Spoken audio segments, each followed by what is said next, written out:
নমস্কার বন্ধুরা, আজকে আমি খেজুর গুড়ের পায়েস তৈরি করব। তার জন্য আমি 150 গ্রাম গোবিন্দভোগ চাল নিয়েছি আর 1.5 লিটার দুধ নিয়েছি। তো 1.5 লিটার দুধটাকে আমি কেটে একটা পাত্রে নিয়ে নিলাম। এবার চালটাকে ধুয়ে পরিষ্কার করে নেব আর দুধটা জাল করতে দিব। দুধটা উঠলে কিছুটা দুধ আমি ওর থেকে একটা আলাদা পাত্রে নামিয়ে নেব।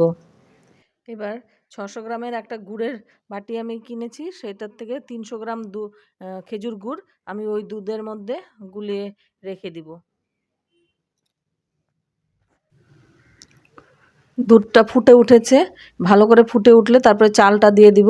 চালটা দিয়ে ভালো করে ফুটিয়ে চালটা যখন সিদ্ধ হয়ে যাবে তখন আমি এর মধ্যে 1.5 কাপের অল্প বেশি চিনি এর মধ্যে মিশিয়ে দিলাম। চিনি দিয়ে ফুটানোর পর তারপরে আমি কিছুটা ঘি ওর মধ্যে দিয়ে দিলাম। ঘিটা দিলে দারুণ টেস্ট হয় পায়েসে। তো ঘি দিয়ে নাড়াচাড়া করে ঘন হয়ে আসলে তারপরে গ্যাসটা অফ করে দিলাম। দিয়ে এবার যে দুধের মধ্যে খেজুর গুড় মিশিয়েছিলাম সেটাকে অল্প ছাঁকনি দিয়ে ছেঁকে ওর মধ্যে দিয়ে দিলাম।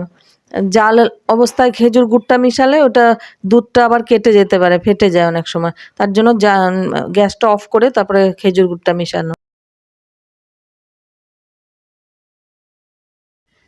তো খেজুর গুড়ের পায়েস তৈরি হয়ে গেল। দারুণ টেস্টি হয়েছে খেতে।